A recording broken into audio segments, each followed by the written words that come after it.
Hello दोस्तों, welcome back. आपका स्वागत है आपके अपने हिंदी चैनल हिंदी दीपशिखा पर। तो चलिए दोस्तों, हम जो है आज आधुनिक कविताओं को देख लेते हैं। आधुनिक कविताओं में हम जयशंकर प्रसाद की कुछ कविताओं को आज पढ़ेंगे। चलिए दोस्तों, हम उससे पहले जयशंकर प्रसाद जी का कवि परिचय देख लेते हैं। उनका जन्म जो है 1889 तथा मृत्यु 1937 ईस्वी में हुई। इनके पिता देवी प्रसाद, माता मुन्नी देवी तथा गुरु मोहिनी लाल थे। इन्हें छायावाद का ब्रह्मा भी कहा जाता है। इनकी प्रमुख काव्य कृतियां हैं उर्वशी, वन मिलन, प्रेमराज, अयोध्या का उद्धार, सुपोच्छ्वास, बब्रू वाहन, कानन कुसुम, प्रेम पथिक, महाराणा का महत्व जो है, साथ साथ चित्राधार, झरना, आंसू, लहर और कामायनी जो है इनकी प्रमुख काव्य कृतियां हैं। जयशंकर प्रसाद आरंभ में जो है कलाधर उपनाम से लिखते थे और इनका बाल्यकाल का नाम जो है झारखंडी था। उनकी पहली कविता सावन पंचक 1906 ईस्वी में भारतेंदु पत्रिका में कलाधर उपनाम से प्रकाशित हुई थी। और इनकी पहली पुस्तक जो है उर्वशी जो है एक चंपू काव्य है। कानन कुसुम खड़ी बोली में जयशंकर प्रसाद का पहला काव्य संग्रह है। जयशंकर प्रसाद की प्रथम छायावादी कविता प्रथम प्रवाद सन 1918 ईस्वी में प्रकाशित हुई, जो झरना में संकलित है। झरना को छायावाद का प्रथम रचना स्वीकार किया जाता है। इसे छायावाद की प्रथम प्रयोगशाला भी कहा जाता है। और आंसू को जो है हिंदी का मेघदूत कहा जाता है। ये जो है हमने जयशंकर प्रसाद जी का जो है जीवन परिचय देखा। अब हम जो है उनकी कविता है हिमाद्रि तृंग श्रृंग से, इसे हम देख लेते हैं। चलिए दोस्तों, शुरू करते हैं। हिमाद्रि तृंग श्रृंग से प्रबुद्ध शुद्ध भारती, स्वयं प्रभा समुज्ज्वला स्वतंत्रता पुकारती। अमर्त्य वीर पुत्र हो दृढ़ प्रतिज्ञ सोच लो, प्रशस्त पुण्य पंथ है बढ़े चलो बढ़े चलो। ये जो प्रस्तुत कविता जो है इसमें जो है स्वतंत्रता के बारे में जो है भारतीयों को आह्वान किया गया है। तो ये कविता भारत माता की महानता, उसकी स्वतंत्रता की पुकार और देश की नागरिकों से उनके कर्तव्यों की उपेक्षा को उजागर करती है। कवि कहते हैं कि वे भारत माता हिमालय की चोटी से बोल रही है। उनका रूप पवित्र, जागरूक और ज्ञान से भरपूर है। वे स्वयं प्रकाशमान है, यानी उन्हें किसी और से रोशनी नहीं लेनी। वे अपने तेज से चमक रही हैं और वो कह रही हैं कि ये देशवासियों जाग जाओ और स्वतंत्रता की ओर बढ़ो। यह भारत माता आज हमें पुकार रही है। ये पुकार रही है, स्वतंत्रता की पुकार है। यह वह समय है जब भारतीयों को अपने कर्तव्य के प्रति जागरूक होना चाहिए। ये जो है भारत माता भारतीयों को उनके कर्तव्यों के लिए जागरूक होने के लिए कह रही हैं। कवि देशवासियों को अमर्त्य वीर पुत्र कहकर संबोधित कर रहे हैं, यानी वे कहते हैं कि हम सभी भारतीय वीर हैं, हमारा नाम अमर हो सकता है अगर हम अपने देश के लिए अपने कर्तव्यों का पालन करें। इसलिए हमें एक दृढ़ संकल्प लेना चाहिए है, एक ऐसा संकल्प जिससे हमारा कभी पीछा ना हटे। हमें यह समझना चाहिए कि हमारा सामने जो रास्ता है वो केवल हमारा निजी हित नहीं, बल्कि देश की सेवा का पुण्य प्रशस्त पंथ है, मार्ग है। यह मार्ग कठिनाइयों से भरा हो सकता है, लेकिन यह सच्चा और शुभ रास्ता है। इसलिए कवि प्रेरणा देते हैं कि हम निरंतर आगे बढ़ना चाहिए, बिना रुके बिना थके, क्योंकि यह हमारी सच्ची देशभक्ति है और इसी से जो है हम अपने देश का जो है उद्धार कर सकते हैं। चलिए, ये दूसरी कुछ पंक्तियां दी हुई हैं कि ये देख लेते हैं। असंख्य कृति रश्मियां विकीर्ण दीर्घदाहसी, सपूत मातृभूमि के रुको न सूर साहसी। आराती सैन्य सिंधु में सुबाड वाग्नि से जलो, प्रवीर हो जय बनो बढ़े चलो बढ़े चलो। तो दोस्तों, इस प्रस्तुत पंक्ति में जो है कवि कहते हैं कि मातृभूमि यानी भारत देश की यश की अनगिनत किरणें चारों तरफ और तेजस्वी प्रकाश की तरफ फैल रही हैं। यह कृति यश इतनी दिव्य और शक्तिशाली है जैसे कि कोई नई अग्नि हो जो लोगों को प्रेरणा और ऊर्जा दे रही है। फिर कभी अपने देश के सपूतों यानी वीर देशभक्तों नागरिकों को संबोधित करते हैं हुए कहते हैं कि हे मातृभूमि के बहादुर और साहसी बेटो, अब कभी मत रुको। देश के सामने आज जो संकट है वो कोई सामान्य संकट, साधारण संकट नहीं है, बल्कि शत्रुओं की विशाल सेना एक समुद्र की तरह सामने खड़ी है। लेकिन तुम्हें डरना नहीं है। और जो है देश के लिए कर्तव्य करते जाना है। ये दोस्तों इस सारे जो है यहाँ पे दिए हुए हैं, इससे मैंने कुछ अभ्यास प्रश्न बनाए हुए हैं, ये हम देख लेते हैं। जयशंकर प्रसाद का जन्म कब हुआ? तो दोस्तों इनका जन्म जो है यह 1889 में हुआ। दूसरा प्रश्न है, प्रबुद्ध शुद्ध भारती किसके लिए प्रयोग हुआ है? तो दोस्तों ये जो है भारत माता के लिए प्रयोग हुआ है। अब तो तीसरा प्रश्न देखते हैं, कविता में अमर्त्य वीर पुत्र किसे कहा गया है? तो दोस्तों ये जो है भारतवासियों को कहा गया है। प्रमुख गीत किस नाटक से लिया गया है? तो दोस्तों ये जो है हिमाद्री सिंह से जो है ये चंद्रगुप्त नाटक से लिया गया है। दोस्तों पांचवा प्रश्न देखते हैं, प्रस्तुत कविता में कौन सा रस है? तो दोस्तों प्रस्तुत कविता में जो है हमारा वीर रस है।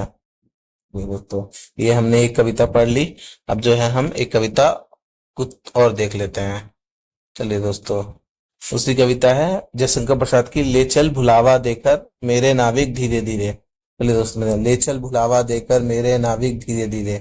तो कवि जीवन रूपी नौका का इसमें बताना चाहते हैं कि जो जीवन रूपी नौका का संचालन कर रहे हैं नाविक यानी मार्गदर्शक ईश्वर या आत्मा से निवेदन करते हैं कि वह उसे धीरे धीरे उस जगह ले चले भुलावा देकर, यानी संसार मोह माया और शोर शराबा को भुलाकर जहाँ सांसारिक तृष्णा से परे शांति प्रेम और आत्मिक सत्य से वो जगह परिपूर्ण हो, वहां ले जाने के लिए कवि अपने मन रूपी नाविक को कहता है।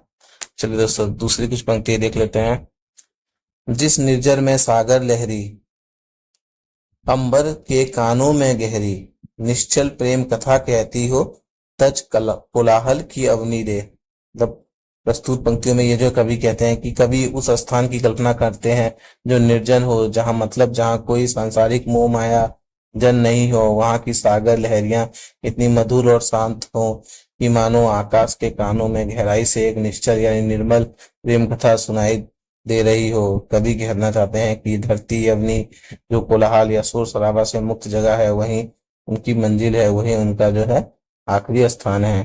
तो चलिए दोस्तों, ये जो है कविता की और भी सारी पंक्तियां दी हुई है, इसे आप जो है आराम से पीडीएफ मिलने के बाद प्राप्त कर सकते हैं। इसके हम कुछ जो है प्रश्न देख लेते हैं। अभ्यास प्रश्न, ले चल मुझे भुलावा देकर कविता की मुख्य भावधारा क्या है? तो दोस्तों ये जो है छायावादी कविता है। दोस्तों दूसरा प्रश्न है, भुलावा देकर वाक्यांश किस भावना को प्रकट करता है? भुलावा देना यानी संसारिक मोह माया को भुलाने की भावना के ऊपर प्रकट करता है। ले दोस्तों तीसरा प्रश्न देख लेते हैं, कविता में नाविक शब्द किसका प्रतीक है? तो दोस्तों कविता में नाविक शब्द जो है मन रूपी मार्गदर्शक का प्रतीक है। वो अपने मन को एक नाविक की तरह कहते हैं कि उसे भुलावा देकर कोई ऐसी जगह ले जाए जहां कोई जन ना हो और संसारिक मोह माया का कोई नामो निशान ना हो। चलिए दोस्तों चौथा नंबर प्रश्न देखते हैं, प्रस्तुत कविता के रचनाकार कौन है? तो दोस्तों प्रस्तुत कविता के रचनाकार जो है जयशंकर प्रसाद है। चलिए दोस्तों पांचवा नंबर प्रश्न देख लेते हैं, ले चल मुझे भुलावा देकर मेरे नाविक धीरे धीरे। प्रस्तुत कविता जयशंकर प्रसाद के किस काव्य संग्रह में संकलित है? तो दोस्तों ये जो है इनके लहर काव्य संग्रह में संकलित है। तो चलिए दोस्तों ये भी हमने देख लिए, ये इसका भी यहाँ आंसर की दिया हुआ है, ये आपको पीडीएफ प्राप्त करा दिया जाएगा, आप इसे आराम से देखकर पढ़ सकते हैं और प्रैक्टिस कर सकते हैं। चलिए दोस्तों यहाँ एक कविता और मैंने डाली हुई है, इसे भी हम देख लेते हैं।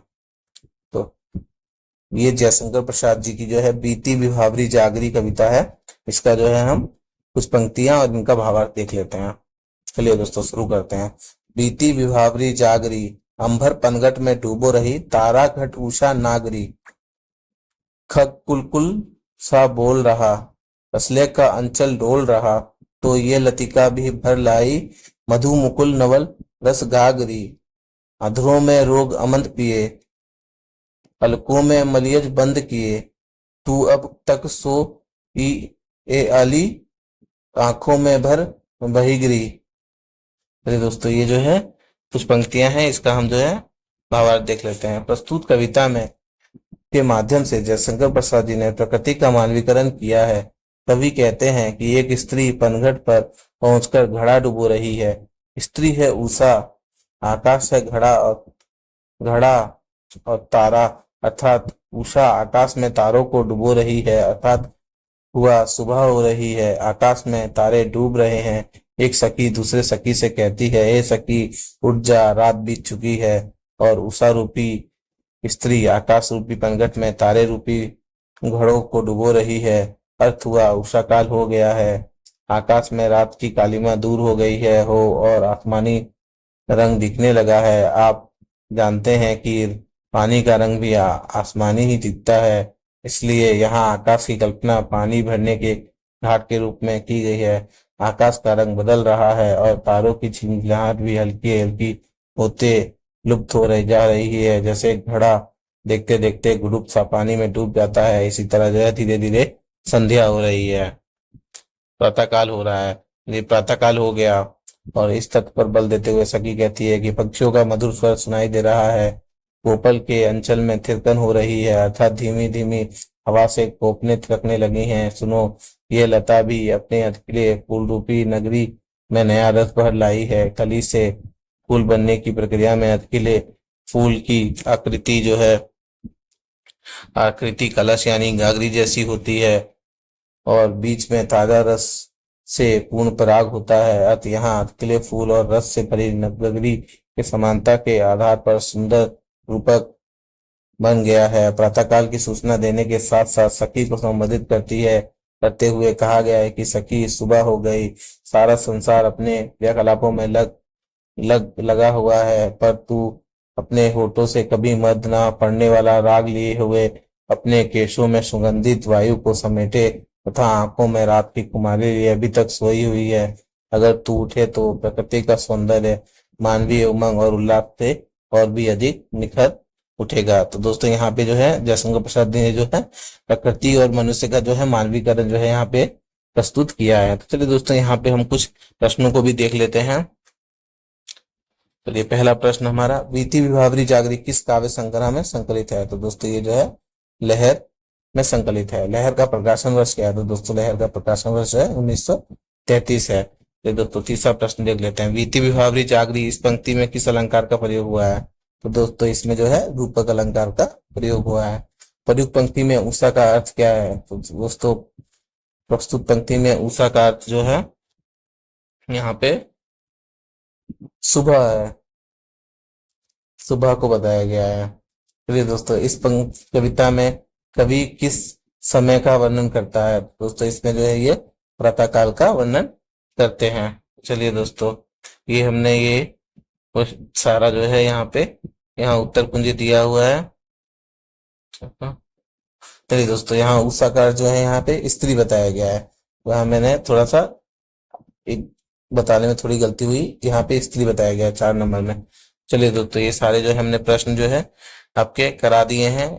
अगर आपको हमारा ये हमने जयशंकर प्रसाद की जो है 3 कविताओं को इसमें जो है कर लिया है, तो हम जो है आगे की 2 कविताएं बची हैं उन्हें कर लेंगे और बाकी सब कविताओं को भी जो है एक क्लास में 2-2 3-3 कविताएं करके 1-2 दिन में जो है कोशिश करेंगे सारी चीजों को खत्म करने की। और यहाँ अगर आपको हमारा जो है पीडीएफ नोट्स अगर प्राप्त करना है तो आप जो है इस नंबर पर जो है हमें व्हाट्सअप कर सकते हैं। आपको जो है साथ ही साथ जो है अब तक सारी कक्षाओं के पीडीएफ भी आपको दे दिए जाएंगे।